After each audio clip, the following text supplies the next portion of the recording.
Oke, baik, terima kasih. Saya akan mulai. Bismillahirrahmanirrahim. Assalamualaikum warahmatullahi wabarakatuh. Waalaikumsalam warahmatullahi wabarakatuh. Alhamdulillahirrabbilalamin. Wassalatu wassalamu ala asrafil anbiya wal mursalin. Habibana wa nabiyyana Muhammadin sallallahu alaihi wasallam wa ala alihi wa ashabihi wa man tabi'ahum bi ihsanin ila yaumiddin wa ba'd. Qala Allah Ta'ala fi kitabihil karim. A'udzu billahi minasyaitonir rajim. Bismillahirrahmanirrahim.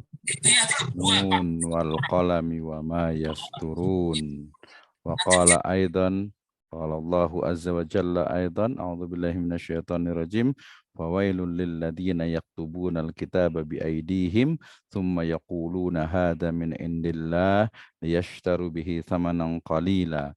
Fawailul lahum mimma katabat aydihim wa wailul lahum mimma yaksibun. Amma ba'd wa qala Rasulullah sallallahu alaihi wasallam inna awwala ma khalaqallahul qalam faqala lahu uktub qala ya rabbi wa ma aktub qala uktubil qadara wa ma huwa kain ilal abad rawahu Ahmad. Wa qala aidan Rasulullah sallallahu alaihi wasallam idza matal insanu in qata'a anhu amaluhu illa min salasatin illa min sadaqatin jariyatin aw ilmin yuntafa'u bih aw waladin salih yad'u lah. Amma ba'd wa qala yakni ba'dul ulama qayyidul ilma bil kitab wa fi riwayatin anil Malik wa Syafi'i ala ilmu saydun wal kitabatu qayduh qayyid suyudaka bil khibalil musiqah. Amma ba'd fa inna asdaqal hadits kitabullah wa khairal huda huda Nabi sallallahu alaihi wasallam. Alhamdulillah, syukur kepada Allah Subhanahu wa taala yang telah memberikan kepada kita kenikmatan iman, Islam dan juga ihsan. Kemudian salawat dan salam sama-sama kita panjatkan kepada junjungan alam Habibana wa Nabiyana Muhammadin sallallahu alaihi wasallam, kepada seluruh ahlul baitnya, para sahabatnya serta orang-orang yang senantiasa mengikuti jejak sunnahnya hingga akhir zaman. Terima kasih kepada seluruh partisipan dalam acara webinar kali ini ya, mini workshop. Saya hanya ingin banyak berdiskusi dan juga memberikan ruang untuk konsultasi khususnya untuk mahasiswa di program studi Magister Ekonomi Syariah, program Pascasarjana Institut Agama Islam Syahid Bogor, dan juga mahasiswa dari kampus-kampus yang lainnya secara umum ya. Baik, saya ingin sedikit pertama ingin berbicara tentang bagaimana ya, mungkin ada pertanyaan menarik ya bagi mahasiswa terutama ya. Kalau dosen insya Allah sudah paham gitu ya. Jadi bahwa terkadang tugas akhir yang biasanya itu dalam bentuk skripsi, tesis ataupun disertasi gitu ya, itu sering sekali membebani mahasiswa gitu ya, membebani mahasiswa sehingga kemudian seolah-olah itu ya ketika masa kuliah berakhir, kalau S1 itu berarti menyusun skripsi, S2 kemudian tesis, kemudian S3 itu adalah disertasi kalau di Indonesia ya. Ini seolah-olah menjadi satu hal yang menakutkan dan menyulitkan gitu ya. Padahal kita pahami bahwa adanya atau diwajibkannya ya di beberapa program studi ya, karena nanti ada beberapa program studi lain juga yang tidak mensyaratkan skripsi, tesis ataupun disertasi, tapi secara umum di Indonesia masih mewajibkan itu. Nah, ini sebenarnya dilakukan, ditetapkan atau diwajibkan adanya penulisan skripsi, tesis dan disertasi itu sebenarnya ya untuk melatih mahasiswa agar dia itu ya mampu ke depannya, baik itu nanti akan menjadi praktisi ataupun menjadi melanjutkan dari studinya. Misalnya kalau yang degree berarti ke level master dan juga ke level PhD. Nah, tentu saja tujuan dari pembelajaran pembelajaran di kampus sebenarnya bukan hanya secara praktis ya. Ini memang ada dua hal ya. Pertama adalah sebagai akademisi dalam artian itu adalah ilmuwan ya, tetapi juga nanti di industri atau pasar juga membutuhkan itu gitu ya, sehingga kemudian muncul ya assembling university ya istilahnya gitu ya, di mana ya apa kalau kita kuliah itu ya apa bukan hanya mencari pekerjaan, menjadi seorang akademisi, menjadi seorang ilmuwan ya ahli expert di bidangnya masing-masing. Oke, ini jadi diskusi tersendiri lah. Tapi intinya adalah bahwa teman-teman semuanya ya yang masih menjadi mahasiswa, baik itu di sarjana, magister ataupun di apa doktoral, ya itu harus meyakini dan juga memahami bahwasanya penulisan skripsi, tesis dan juga disertasi pada hakikatnya adalah untuk melatih dari kemampuan dan cara berpikir kita yang biasanya dituangkan dalam sebuah tulisan. Kenapa harus dilatih? Karena nanti terkait dengan bagaimana sebuah ilmu itu harus dikembangkan. Tadi saya awali dengan banyak sekali ya, dari mulai ayat Al-Qur'an, kemudian juga hadis nabawi ya, ini yang sebenarnya menjadi energi nih, menjadi motivasi bagi kita untuk bisa menuliskan ya, untuk bisa bagaimana mengungkapkan ide dan gagasan dalam bentuk tulisan gitu ya, dari mulai surat Al-Qalam ayat pertama, kemudian juga di surat Al-Baqarah ayat ke-79 dan juga banyak sekali ayat-ayat yang lainnya yang berbicara tentang bagaimana kemuliaan dari ilmu, kemudian ilmu itu harus diwariskan. Salah satu dari cara mewariskan ilmu adalah dengan tulisan, kemudian tulisan itu tidak mungkin muncul dengan begitu saja, dia harus melalui proses panjang penelitian sampai kepada menyusun sebuah karya tulis ilmiah. Nah, demikian juga dari sabda Nabi SAW terkait dengan kolam ya, sebagai makhluk Allah Subhanahu Wa Taala yang merupakan makhluk pertama gitu yang mencatat seluruh takdir manusia dari awal sampai akhir nanti. Dan tentu saja ketika kita menulis kita akan juga masuk ke dalam salah satu dari apa ya, amal yang insya Allah akan terus bermanfaat sampai akhir hayat, bahkan ketika sampai di alam akhirat, yaitu al-ilmu yuntafa'u bih, atau ilmu yang bermanfaat. Nah, ini ya. Kemudian juga kita diingatkan juga dengan asar ya, sebagian menganggap ini adalah asar, sebagian menganggap juga dari Nabi ya, qayyidul ilma bil kitab. Sementara Imam Malik dan juga Imam Syafi'i menyatakan al ilmu saydun wal kitabatu qayduh. Ilmu itu seperti buruan ya, binatang buruan, kijang gitu ya, dan binatang buruan yang lainnya, dan penulisnya adalah pengikatnya. Maka ikatlah binatang buruanmu dengan tali-tali yang kuat ya. Qayyid suyudaka bil khibalil musiqah. Nah, ini sebenarnya peradaban Islam or Islamic civilization itu sangat memberikan begitu banyak ya warisan tentang penulisan ya. Sebelum menulis tentu saja harus ada risetnya. Nah, ini berarti terkait dengan penelitian ilmiah, kemudian yaitu proses mencari sebuah kebenaran yang didasarkan pada metode ilmiah sesuai dengan bidang dari keilmuannya masing-masing. Nah, keilmuan itu akan didapatkan tentu saja dengan menulis secara ilmiah, yaitu menyusun karya tulis berdasarkan sistematika penulisan ilmiah. Nah, ilmiah sendiri tadi sudah saya sebutkan ya, sesuai dengan bidang dari, kalau sekarang lebih kepada program studi masing-masing. Ada yang mungkin di education, di pendidikan, kemudian juga ada di ekonomi, ada di bisnis, di manajemen, ya mungkin juga ada di saintek ya, dan lain sebagainya. Nah, ini menjadi satu model yang masing-masing nanti kita akan lihat akan berbeda ya, dari mulai cara penyajiannya, kemudian juga mungkin kaedah-kaedah yang digunakan ya. Tetapi kalau dalam konteks teknis dalam menulis itu secara umum itu sama. Nah, apa yang disebut dengan ilmiah tentu saja karena kita bicara tentang menulis ilmiah gitu ya, berarti segala sesuatu yang bersifat ilmu, baik itu monodisiplin, multidisiplin ataupun interdisiplin. Nah, ini kalau di level degree atau sarjana tuh biasanya masih monodisiplin gitu ya. Tapi kalau sudah di level istilahnya master, dia akan menjadi multidisiplin, dan juga di level doktoral atau PhD itu biasanya sudah interdisiplin. Jadi sudah antar disiplin ilmu. Nah, ini sangat menjadikan perkembangan dari sebuah ilmu pengetahuan. Baik, teman-teman semuanya, ketika berbicara tentang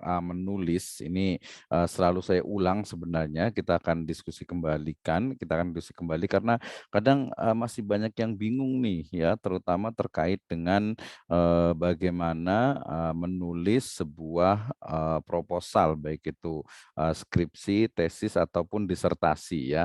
Kadang teorinya sudah paham gitu ya, teori sudah paham, tetapi kadang prakteknya, sehingga nanti saya juga akan memberikan banyak waktu gitu ya untuk bisa lebih interaktif dalam kesempatan malam hari ini ya. Ini yang sudah sering kita dengar atau yang sudah sering saya sampaikan terkait dengan Meja kemana meja? bagaimana sebenarnya struktur ya, struktur dari menulis, baik itu menulis proposal skripsi, tesis ataupun disertasi gitu ya. Nah, ini sebenarnya polanya itu sama gitu ya. Polanya adalah pola bagaimana kita itu pertama adalah menentukan dari topik atau tema yang akan kita tulis. Nah, setelah tema itu ditemukan, biasanya kita awali juga atau kita tambahkan dengan judul ya. Setelah judul itu selesai ya, kemudian ya kita akan lihat perspektif apa yang akan digunakan dalam penelitian kita gitu ya. Jadi menggunakan istilah tulis gitu ya. TULISS.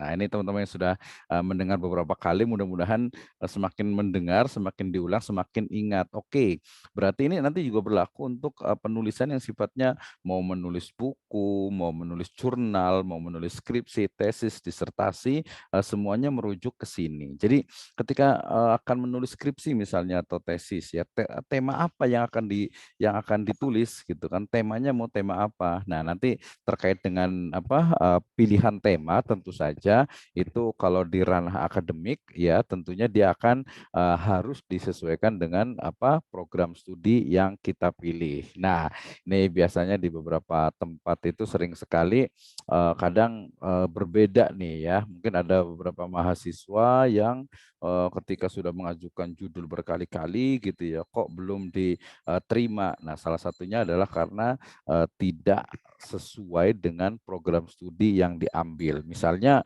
dia masuk di program studi misalnya manajemen bisnis atau ekonomi gitu ya, atau mungkin bisnis gitu. Tapi kemudian risetnya itu lebih banyak atau tulisan yang akan dilakukan itu, penelitian dan juga penulisan yang akan dilakukan itu lebih kepada pendidikan misalnya, atau mungkin juga kepada manajemen yang lebih umum gitu ya. Tentu saja biasanya oleh dosen itu akan ditolak, sehingga cara untuk menetapkan tema itu yang paling penting adalah sesuai dengan kalau di akademik itu adalah program studinya, kemudian kalau di lebih populer itu biasanya ya terkait dengan hal-hal yang sifatnya itu memang kita sukai. Nah, demikian juga setelah ditentukan atau ditetapkan tema gitu ya, nanti English-nya itu adalah topiknya, maudhu'nya gitu ya, topiknya, maka kemudian di topik itu juga bisa diperluas atau bisa dispesifikkan, bisa diperdalam. Nah, harus di situ diungkapkan dari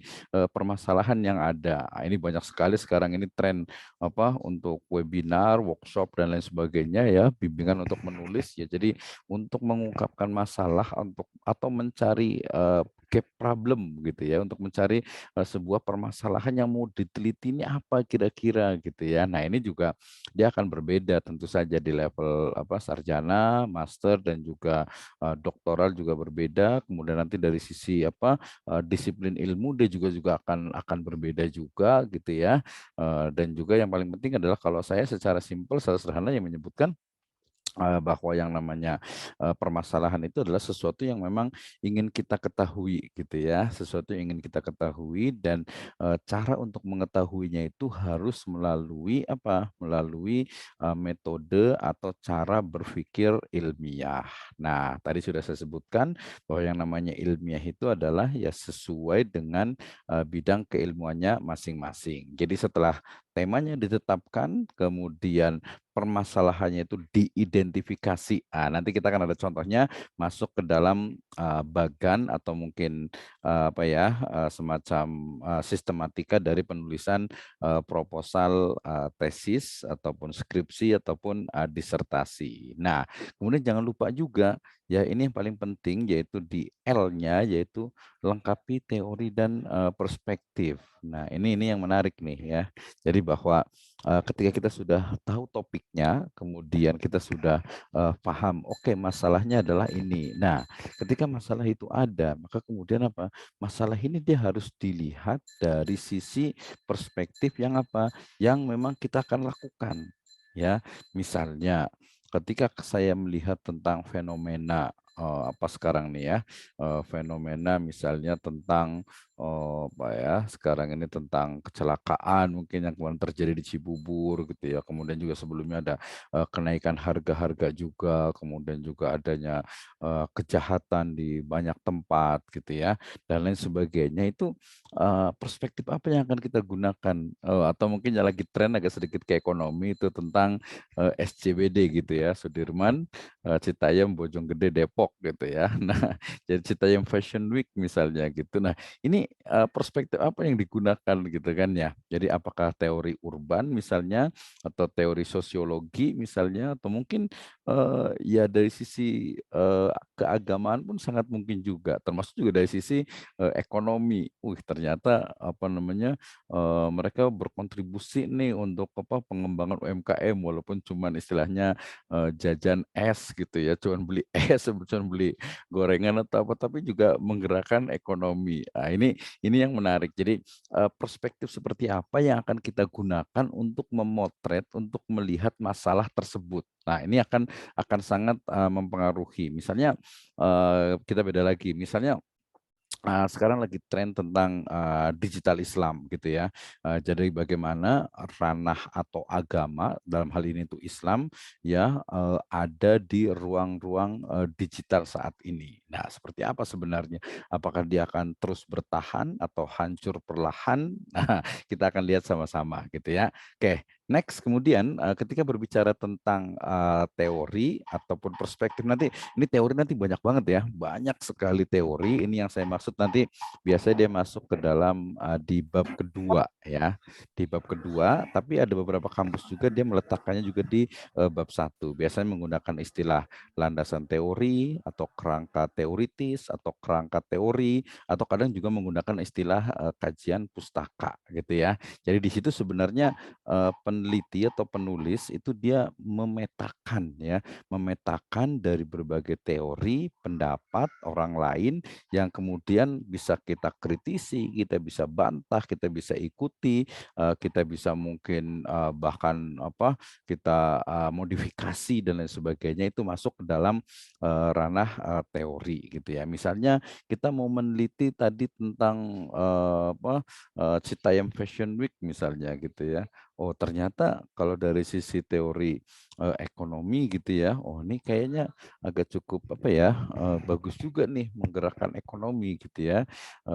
Dari fashionnya itu juga sudah masuk ke ekonomi itu. Kebetulan kalau saya memang ekspornya di bidang Islamic Law dan juga Economic and Business gitu. Jadi melihat oh ini secara ekonomi, tapi kan ini ekonominya ekonomi Islam. Oh berarti beda dong gitu ya. Jadi harus ada kekhasan gitu bahwa oke itu adalah aktivitas ekonomi, tapi kemudian apakah dia syar'i dalam artian selaras dengan nilai-nilai Islam gitu ya. Mungkin bagian tertentu iya, tapi bagian yang lain kita lihat dulu. Nah, kemudian I yang berikutnya atau I yang di sini adalah iringi dengan literatur review. Nah, ini biasanya juga menjadi satu workshop, satu pelatihan tersendiri ya terkait dengan literatur review. Nah, nanti teman-teman kalau yang masih belum paham tentang literatur review, kita boleh diskusi juga gitu ya. Jadi bahkan ada beberapa tokoh gitu atau beberapa cendekiawan yang biasanya juga memulainya itu dari literatur review. Makanya literatur review sendiri ini menjadi satu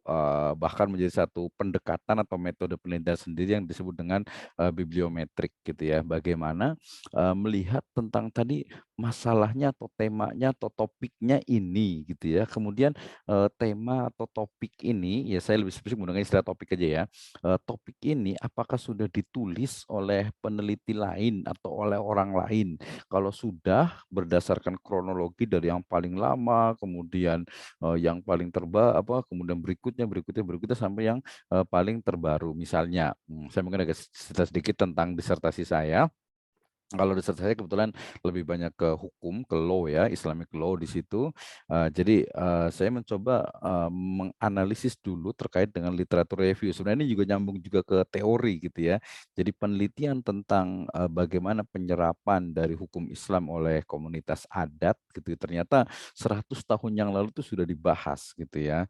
Dari mulai resepsio teori resepsi, kemudian resepsio in contrario, kemudian resepsi exit, kemudian juga ada resepsi koin dan seterusnya. Jadi selain juga teori yang sudah ada dikembang dipetakan, termasuk juga di dalam teori itu kan berarti sudah ada penelitian sebelumnya. Jadi kalau teman-teman misalnya mau meneliti tentang misalnya cryptocurrency atau digital money misalnya gitu ya, berarti ini harus kita urutkan yang ngomongin tentang digital money itu dalam perspektif Islam misalnya sudah berapa orang nih, ternyata udah banyak banget gitu ya, sudah banyak banget. Misalnya kemarin saya menulis atau tadi siang, ya tadi pagi saya menulis tentang simple saja tentang teori atau konsep atau lebih tepatnya prinsip ya, prinsip keadilan dalam sistem waris Islam gitu ya.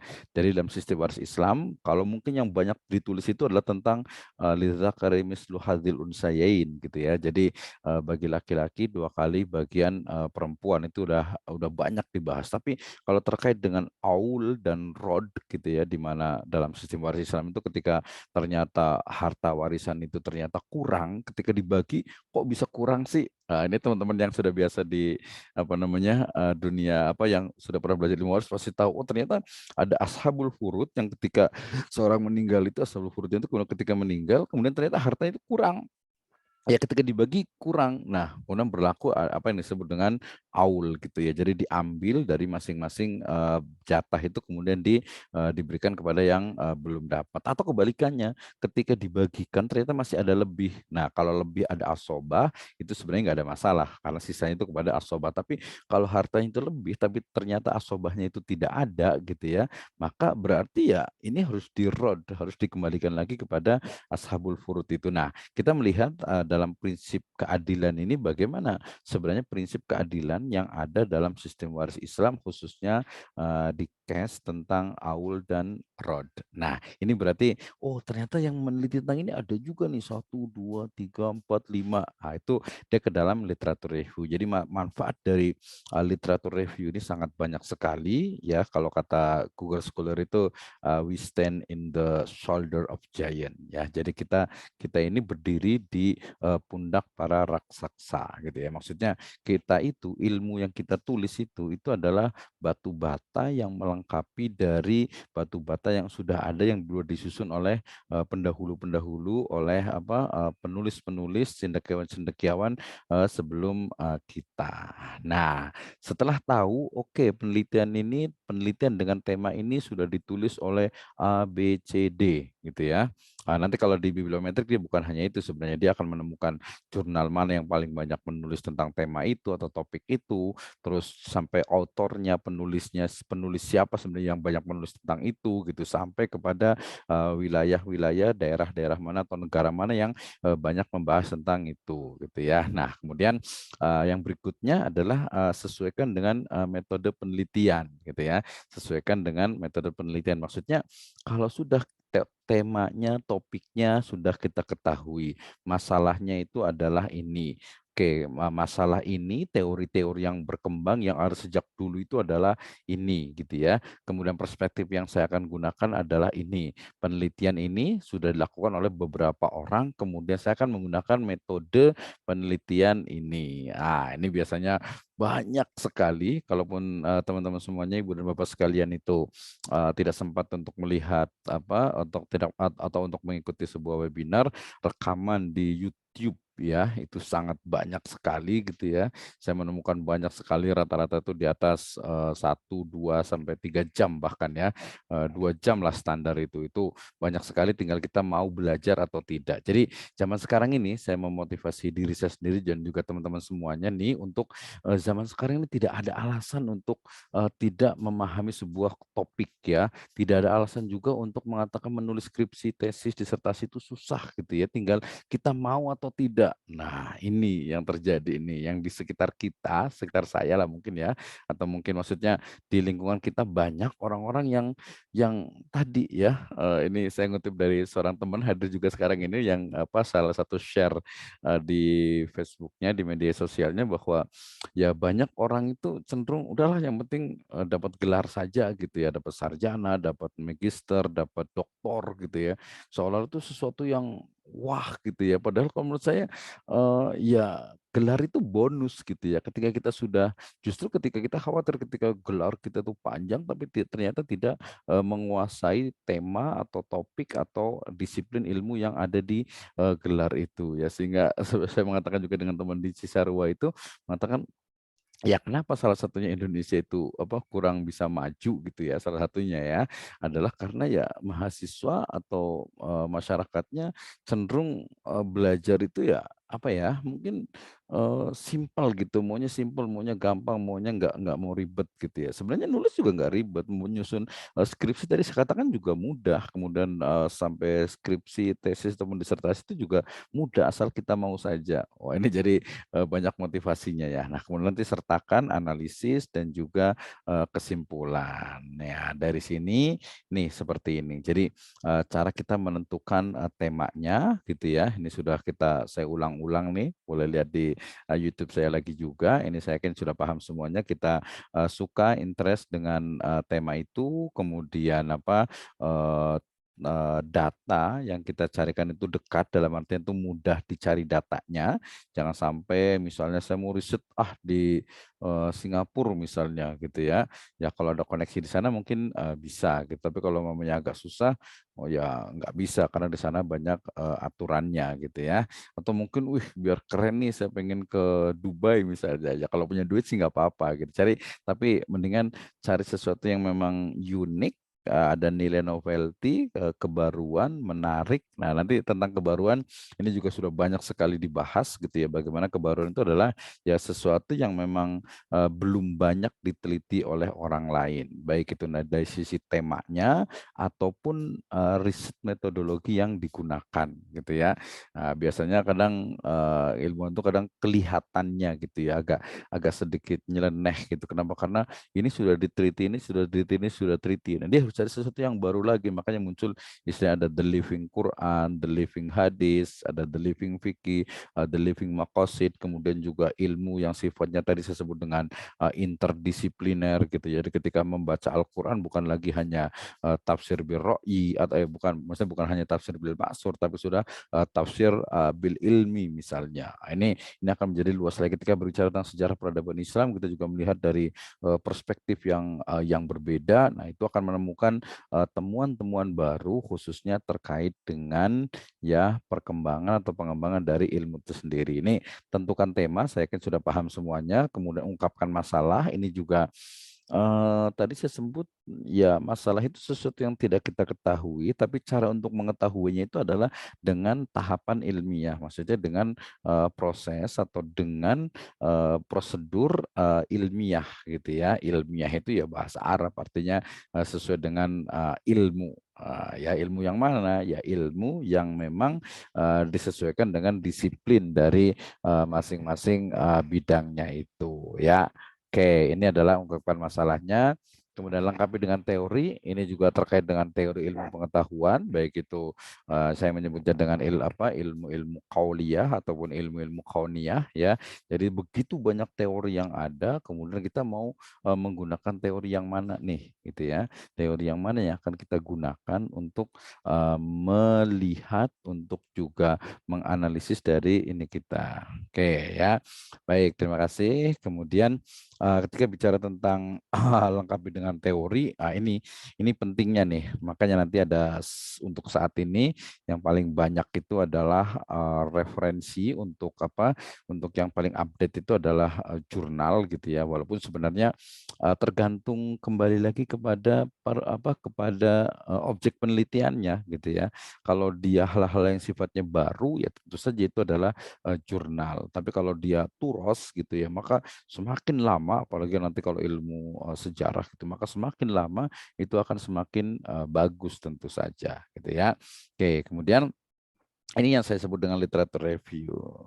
Oke, terima kasih Pak Ansaruma. Nanti kita akan share ya untuk untuk PPT-nya ini, untuk slide-nya ini ya. Nanti rekamannya juga ada. Oke. Nah, ini tadi yang saya sebut dengan literatur review ya. Jadi cara untuk melakukan literatur review nanti biasa menggunakan ada kajian pustaka atau penelitian terdahulu yang relevan ya, bahasanya berarti review literatur. Ini kalau kita mau detail lagi, apa itu literatur review ya? Jadi review berarti mengulang, view melihat, berarti menelisik ya, melihat kembali tentang literatur yang ada. Literatur itu bisa, ini juga banyak, ini juga nih, literatur itu bisa ya buku, tentu saja karya klasik juga, kemudian juga jurnal, kemudian juga hasil-hasil penelitian, kemudian monograf juga, kemudian juga nanti buku juga bisa masuk di sana, buku referensi ataupun juga buku populer. Sebenarnya juga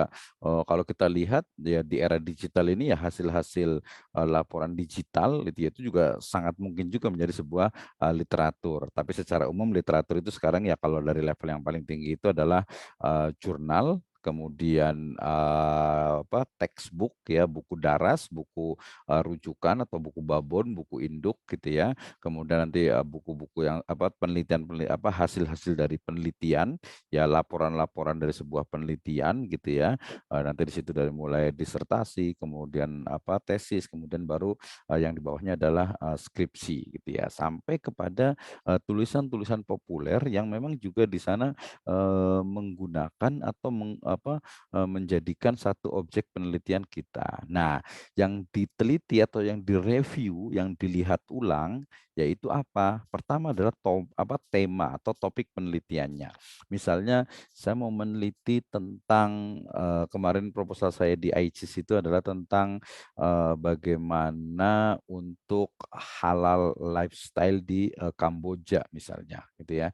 Jadi bagaimana sebenarnya kesadaran halal ya yang ada di masyarakat muslim di Kamboja, dan juga kebijakan dari pemerintah di Kamboja sana terkait dengan halal lifestyle atau halal industri, ataupun halal yang spesifik itu adalah pada food and beverage ya, makanan dan minuman gitu ya. Oh, ini kan Kamboja negara minoritas muslim, tapi mereka juga peduli, sama juga nanti dengan yang di Singapura juga ya, di mana mereka minoritas muslim tapi kesadarannya itu sangat tinggi terhadap halal food ya, ya makanan dan minuman tentu saja gitu ya.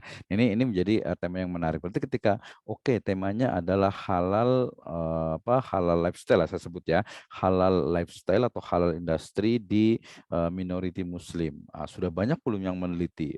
Kalau di Eropa saya yakin sudah banyak, di Australia juga sudah ada, di New Zealand juga sudah ada, tapi kalau ke Kamboja, ke Vietnam gitu ya, atau mungkin juga ke Cina gitu ya, atau mungkin juga di Asia Tengah gitu, itu dia akan banyak gitu ya, akan banyak hal-hal baru yang mungkin kita bisa riset gitu ya, kita bisa riset. Kemudian kalau artikel saya yang diterima alhamdulillah di ICIS itu di Bali insya Allah bulan Oktober itu ya, saya bicara tentang ini saja, tentang sedikit ke politik, yaitu tentang bagaimana Singapura ya, yang kemarin kasusnya Ustadz Abdul Somad sebenarnya gitu ya, ketika Ustadz Abdul Somad itu mau masuk ke Singapura, kemudian ya dilarang gitu ya, nggak boleh masuk gitu ya. Itu menjadi background utama dari kebijakan-kebijakan yang diterapkan Singapura khususnya untuk menjaga keamanan, mengantisipasi dan lain sebagainya gitu ya. Kebetulan saya masih diberi kepercayaan untuk mengajar di sana dan saya menggunakan dari Muhammadiyah Islamic College, satu college university di sana di Singapura itu. Ini menjadi menarik juga gitu ya. Oke, berarti tema tentang Singapura saya di ICIS itu sudah hampir 4 kali itu saya bawakan dan ternyata sama panitia itu mereka sangat tertarik gitu ya. Mungkin karena minority Muslim dan tidak banyak university atau kampus yang ada di sana gitu. Jadi tema-temanya tentang minoritas Muslim, kemudian juga bagaimana minoritas Muslim di sana itu menghadapi berbagai cabaran gitu ya yang ada di sana. Jadi tema topik penelitian, oke, berarti penelitian tentang Kamboja, tentang Singapura, tentang minority Muslim itu sudah ada ya. Tetapi saya akan melihat dari sisi apa yang berbeda sehingga selain tema ya temanya berarti sama, yang kedua adalah objeknya ya. Tema berarti dia lebih abstrak, kalau objek itu lebih spesifik kepada objek dari penelitiannya.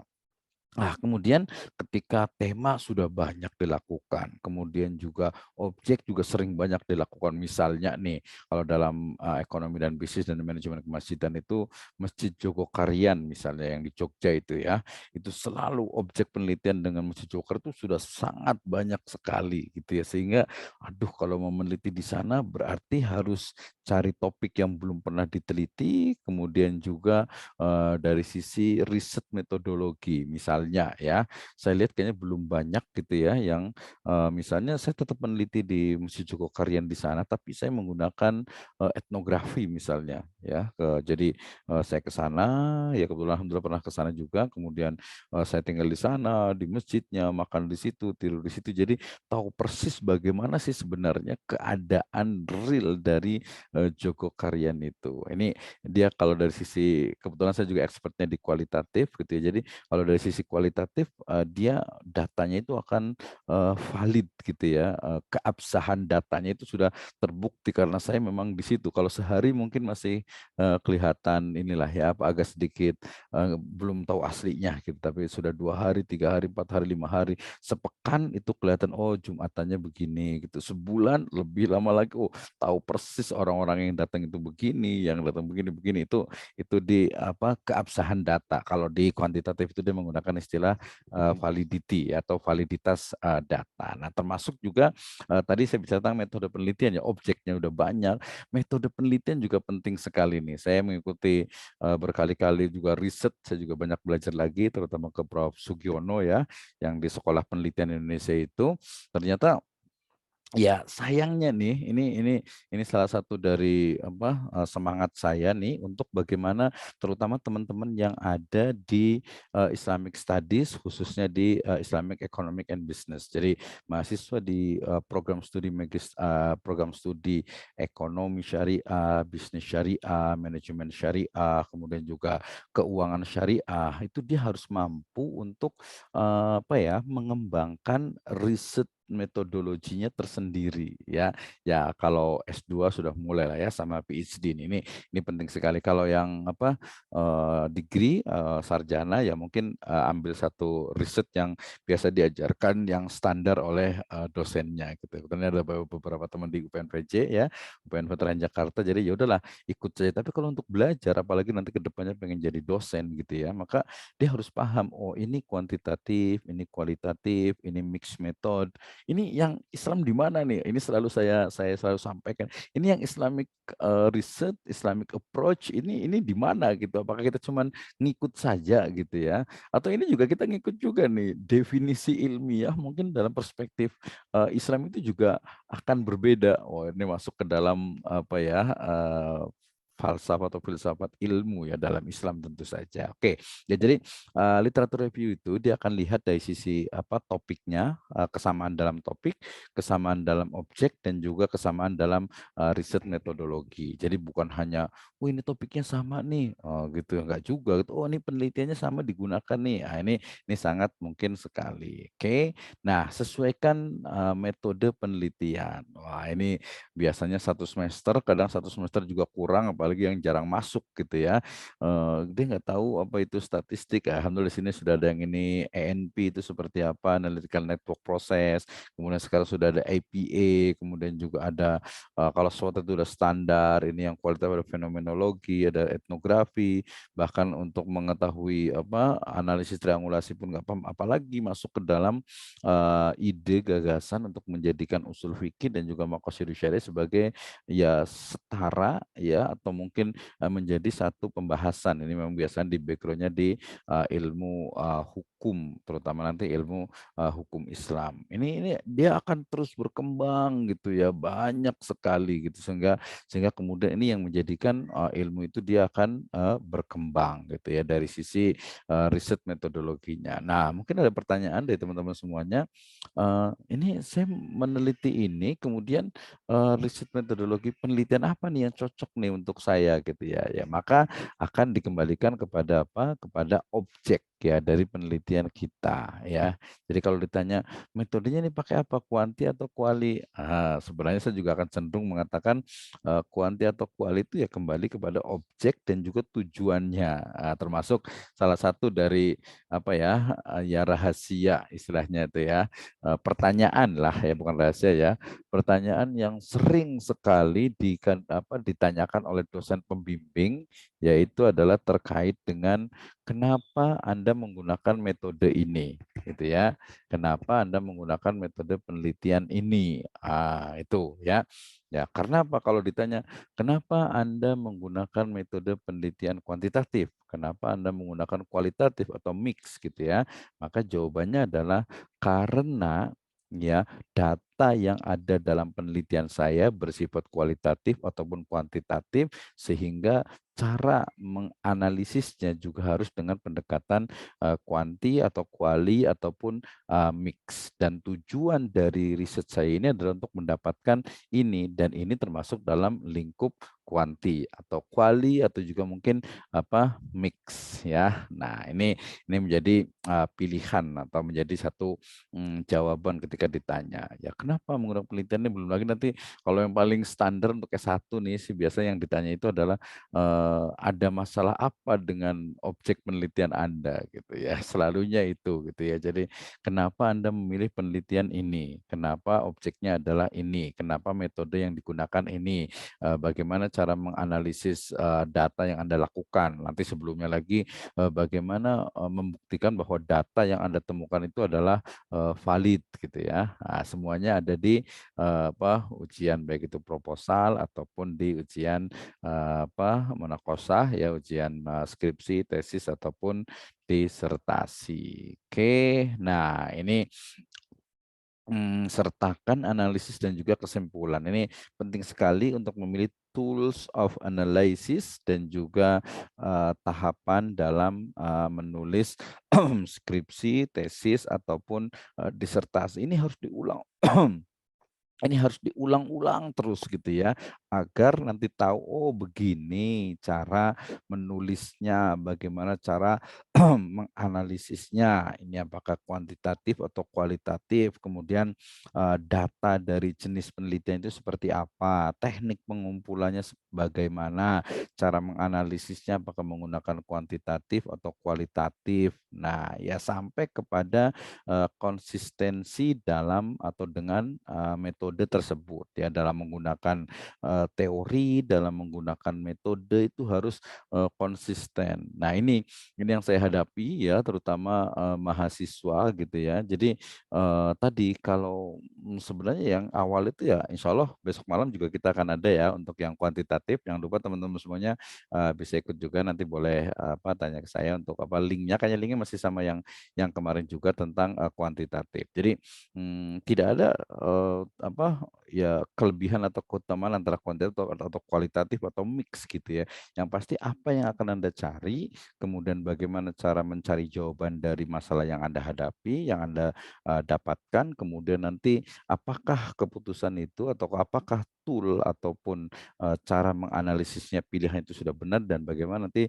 hasil akhirnya. Nah, biasanya yang standar itu atau biasa yang minimal ya mahasiswa itu bisa menggunakan metode tertentu secara konsisten. Jadi konsisten dengan metode yang ada. Nah, ini penting sekali terkait dengan metode ataupun teori-teori yang digunakan. Nanti kalau di jurnal dia lebih mudah lagi ya, karena dia akan terkait dengan apa? Dengan riset metodologi yang lebih simpel ya.